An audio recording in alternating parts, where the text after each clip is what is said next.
Esta é a história do dia da Rádio Observador. Como é que Charlie Kirk se tornou amigo da família Trump?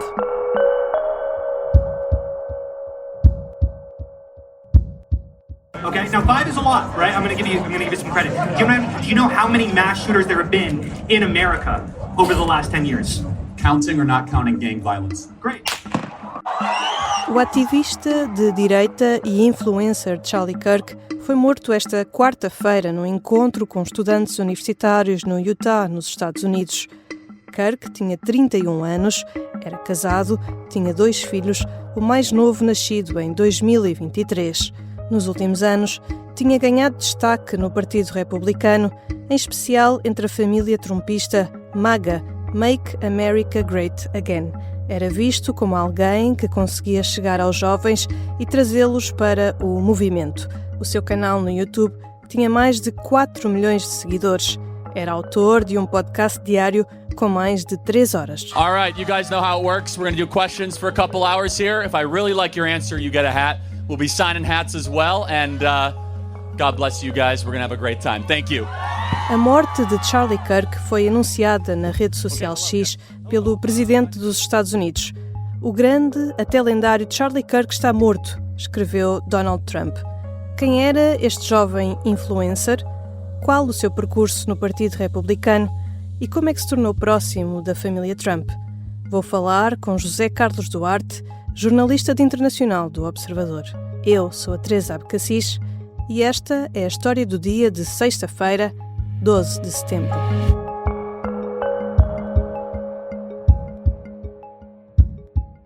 Bem-vindo, José Carlos Duarte. Olá, Teresa. Antes de começarmos a falar sobre Charlie Kirk, podes só começar por resumir o que sabemos sobre o ataque? Estamos a gravar esta conversa na quinta-feira, ao final do dia, e ainda há muitas incógnitas. Sim, do que se sabe, Charlie Kirk estava na quarta-feira na Utah Valley University, num evento que a sua organização, USA Turning Point, organizou.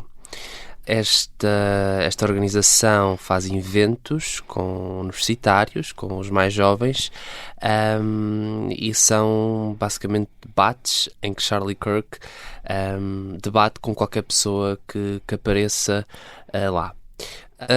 Neste caso, Charlie Kirk estava a divulgar as suas mensagens políticas e estava aqui numa espécie de digressão por várias universidades. A primeira era exatamente esta, Utah Valley, mas havia mais, havia bastantes. Os próximos dias ele tinha vários compromissos já noutras faculdades. Enquanto ele estava a discursar, ouviu-se um tiro e também há vídeos sobre o assunto e ele acabou por ser abatido. Na altura não foi claro qual era a sua situação, se teria ficado gravemente ferido ou se teria logo morrido. E umas horas mais tarde o presidente norte-americano veio ao público nas redes sociais anunciar que ele tinha morrido. E seguiu-se uma onda de reações, vários membros da administração Trump, os membros do seu movimento, a organização, a lamentar o sucedido. Mas em termos oficiais também acho que esta quinta-feira está a ser marcado por uma grande incógnita, que é encontrar o assassino. Que digressão era essa que ele estava a protagonizar, o da American Comeback?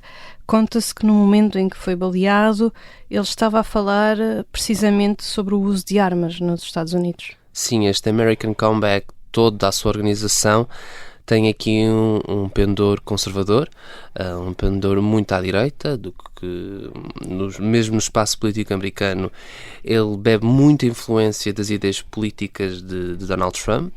E basicamente aqueles debates são para ele argumentar com pessoas mais à esquerda, ou até pessoas parecidas, que têm ideias parecidas, mas que discordam um pouquinho em certos assuntos, e servem para ele também convencer e persuadir que as suas ideias, que são muitas das ideias da administração Trump, são boas e que devem ser aplicadas. E, segundo avança a imprensa norte-americana, no momento em que Charlie Kirk é alvejado, está a falar sobre um tópico que ganhou grande relevância nos Estados Unidos, principalmente na bolha onde ele circula, que tem a ver com os tiroteios de pessoas transgénero. Ele estava a falar sobre isso e foi alvejado. Já vamos falar um pouco sobre o percurso de Kirk na política norte-americana, mas podes só dar uma ideia geral sobre quem era ele neste momento? Por exemplo, o canal dele no YouTube tem mais de 4 milhões de seguidores. Era uma das vozes mais influentes dentro do movimento populista do Partido Republicano, como disseste. Sim, ele era uma pessoa gigante, ele era mesmo influente dentro do MAGA.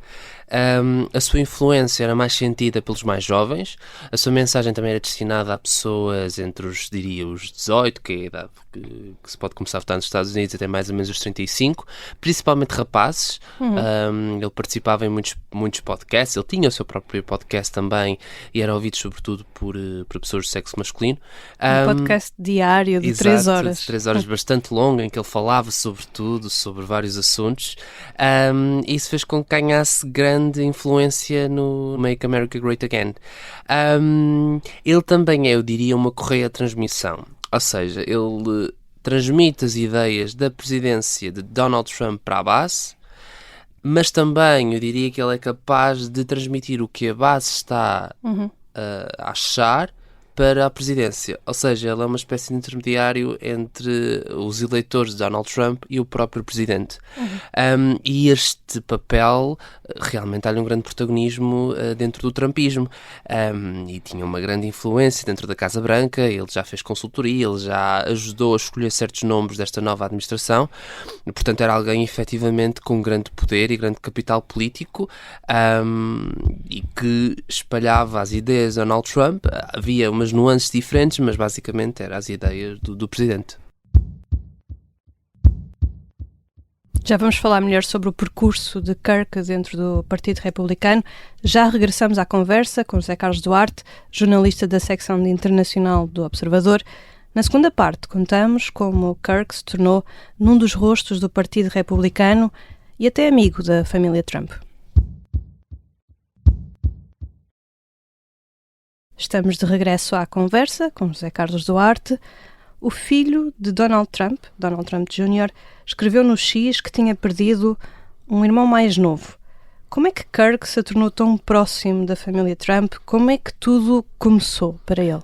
Tudo começou de uma forma um pouco invulgar, porque Charlie Kirk nasceu no Illinois, no estado do Chicago, nem sequer de Nova York, como a família Trump, nem da Flórida, onde grande parte mora neste momento. Portanto, ele não tinha nada a ver com este meio político. O pai é um arquiteto que vendia casas, a mãe era uma terapeuta. Ele não tinha nada a ver com o mundo político, o ambiente onde ele cresceu não era nada politizado, mas acho que a escola e tudo o que aconteceu quando entrou, principalmente no terceiro ciclo, o alterou profundamente. Quando ele entrou na escola, estávamos mais ou menos na escola. No terceiro ciclo estávamos em 2010, 2009, e era a altura em que Barack Obama estava no auge da sua popularidade. E Illinois é a terra natal de Barack Obama. Portanto, havia muitos fãs do antigo presidente na escola, era normal. E depois as escolas e as universidades nos Estados Unidos sempre houve aquela impressão de que tendiam um pouco mais para o Partido Democrata, tendiam para a esquerda. E Charlie Kirk revoltava-se, era bastante duro com aquilo que ele dizia ser esse viés, e confrontava os colegas, confrontava até professores, dizia que alguns eram neomarxistas, e era um jovem bastante aguerrido, combativo e que gostava de bater e que não tinha qualquer problema em fazê-lo, mesmo que a sua família não tivesse essa tendência, mas ele efetivamente tinha. Ele em 2012 faz um artigo para um jornal online bastante conhecido entre os setores mais conservadores e ganha grande preponderância. O artigo era sobre os livros escolares, os manuais, e era uma crítica aos mesmos, porque ele dizia que tinham um viés de esquerda e que citavam mais autores de esquerda do que autores de direita. E esse artigo causou uma grande controvérsia e fez com que ele fosse chamado a debater nos canais de televisão, como a Fox News. Ele ganhou aí um grande protagonismo.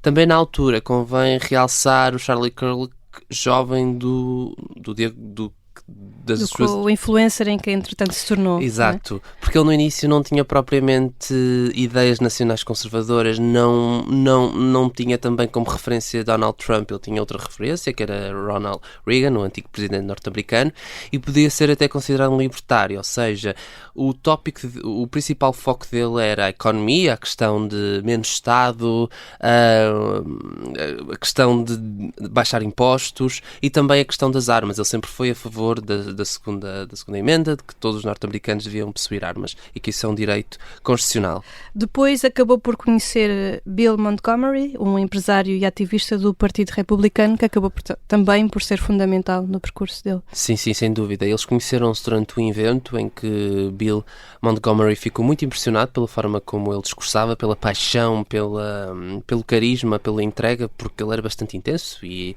há várias intervenções em que ele realmente demonstra que acredita mesmo naquilo que diz, e Bill Montgomery encontrou aqui alguém que poderia ser um rosto, um turning point, um ponto de inflexão, alguém que pudesse contrariar um bocadinho a tendência que muitos republicanos sentem, que é que as escolas e universidades são de esquerda.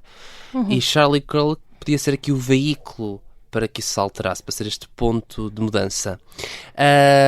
E Bill Montgomery era uma pessoa com conhecimentos dentro do Partido Republicano, com grande influência, com dinheiro também. Com dinheiro, exatamente. Com dinheiro, porque ele tinha sido empresário e o dinheiro é fundamental na política norte-americana. E é a partir desta união entre Bill e Charlie que se cria a Turning Point USA. Convém dizer que Bill Montgomery também era uma pessoa que fazia parte da chamada Tea Party. O que é Tea Party? Era uma facção do Partido Republicano que também defendia ideias libertárias, ou seja, as ideias de um e outro eram muito parecidas. E, portanto, houve aqui uma confluência de fatores que os levaram a que se juntassem para criar esta organização destinada a jovens para espalhar e difundir ideias de direita. No início do percurso de Kirk no Partido Republicano, ele até não apoiava Trump, mas depois acabou por chegar bem próximo dele e da família. Sim, Charlie Kirk foi crescendo, foi ganhando influência junto aos republicanos, e há umas eleições muito importantes, que são as de 2016. Os republicanos vinham de 8 anos de Barack Obama e queriam, obviamente, novamente conquistar a presidência. E em vez de apoiar logo Trump, quando na altura magnata, empresário e apresentador de televisão anunciou a candidatura, Charlie Kirk decidiu apoiar Scott Walker, que era o ex-governador de Wisconsin, e depois, quando este desistiu, apoiou Ted Cruz, que é um atual senador do Texas e que ainda é um político ativo e que tem uma grande influência também entre os republicanos, e o grande concorrente nas primárias republicanas de 2016 era precisamente Ted Cruz. Portanto, há aqui uma espécie de antagonismo. Era Donald Trump, o concorrente de Ted Cruz, não é? Exatamente. Mas lá está, eram todos republicanos, tinham uma base em comum. Charlie Kirk também nunca disse propriamente mal de Donald Trump, não há registros disso. Portanto, não havia aqui grande incompatibilidade. Quando Donald Trump é eleito candidato presidencial para as presidenciais de 2016, Donald Trump Jr., o filho mais velho, contacta-o e ele torna-se o seu assistente, uma espécie de consultor, e os dois acabam por construir uma sólida relação e Donald Trump Jr. acaba por mostrar o resto da família a Charlie Kirk e acaba aqui por ser esta porta de entrada ao mundo Trump do ativista. E há aqui também uma mudança que muitos analistas notam, que é uma mudança de Charlie Kirk em termos ideológicos. Como eu já disse, ele era libertário, dava grande ênfase à questão económica, mas depois muda bastante e passa quase a copiar os assuntos que Donald Trump falava. Por exemplo, a questão do muro, que foi muito falada por Trump durante a campanha de 2016, ele passa a defendê-la. Um estilo mais populista também. Estilo bastante mais populista, bastante, diria, mais conservador do que propriamente aquilo que ele apoiava. Há aqui também uma grande diferença na vida de Charlie Kirk, é que ele, antes de Trump, e ainda nos primeiros anos, ele não era propriamente uma pessoa religiosa, ele não tinha grande... Ele defendia um Estado laico, mas depois mudou radicalmente e era uma pessoa bastante devota, ele era evangélico, e defendia que o Estado norte-americano era um Estado cristão e que devia ser assim. E, portanto, há aqui uma mudança e ele acaba por ganhar aqui, ele acaba por aqui defender e tornar-se um pouco um Donald Trump 2.0, ou seja, as ideias eram muito, muito parecidas. Só para termos uma ideia, como é que a morte de Charlie Kirk está a ser encarada nos Estados Unidos? Kirk já vivia numa bolha um pouco polarizada, também por tudo o que descreveste, mas isto, aliás, está a acontecer cada vez mais no país. Sim, a morte está a ser encarada de formas diferentes e ângulos diferentes. Eu acho que dentro do movimento MAGA existe aqui uma grande revolta e uma grande dor. E existem vozes mais radicais que até pedem uma vingança, ou seja, que as pessoas à direita se rebelem contra os democratas, contra o que dizem ser a esquerda radical. Há algumas coisas que se leem de aliados e de membros do MAGA são bastante fortes. Até há pessoas que usam o termo guerra civil nos Estados Unidos. E também acho que há aqui a questão dele ser agora um mártir do movimento e de ser alguém que pode ser sempre lembrado como uma boa influência para o movimento. Dentro do Partido Democrata, as reações oficiais têm sido de consternação e de dor, e que ninguém devia ser morto desta forma, não devia haver violência política, mas há sempre esta tentativa, alguns democratas, não diria que todos, acho que a maioria ainda não está nessa fase, mas discutir o porte de armas nos Estados Unidos, que é um tema que tem sempre é muito polarizador no país, porque há opiniões muito diversas dos dois lados. Eu acho que são mais ou menos estas duas tendências. Obviamente que também há pessoas um pouco mais da ala esquerda do Partido Democrata. Eu vi Elizabeth Warren, a antiga candidata presidencial, a dizer que Donald Trump é que também contribui para este clima polarizador e que o próprio presidente tem responsabilidades nisso, ou seja, há também aqui uma responsabilização não só de um lobo solitário, mas também do outro campo político, porque incentiva este tipo de comportamentos. Mas eu diria que a tendência geral no Partido Democrata é para vamos tentar não obter ganhos políticos disto. Obrigada, José Carlos Duarte. Obrigado. José Carlos Duarte é jornalista da secção de Internacional do Observador. A terminar, 3 coisas a ter em conta este fim de semana.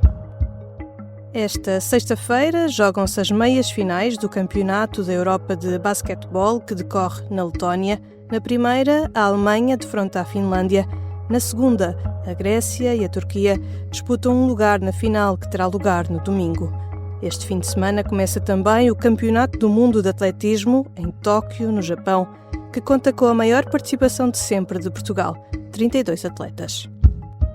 Em Minsk, na Bielorrússia, começa esta sexta-feira um novo exercício militar conjunto com as Forças Armadas da Rússia. Esta operação tem como objetivo preparar as tropas dos 2 países em caso de possível agressão e costuma repetir-se de 4 em 4 anos. A última vez foi em setembro de 2021, poucos meses antes da invasão da Ucrânia. Por cá terminam outros exercícios que envolvem forças militares. Nos Açores chega ao fim o exercício avançado de busca e salvamento que juntou elementos das Forças Aéreas de Portugal, Canadá, Estados Unidos e Espanha e ainda da Marinha Portuguesa. Este exercício tem o nome peculiar de Azarex 2025. Esta foi a história do dia. A sonoplastia é do João Tição, a música do genérico é do João Ribeiro. Eu sou a Teresa Abcacis. Bom fim de semana.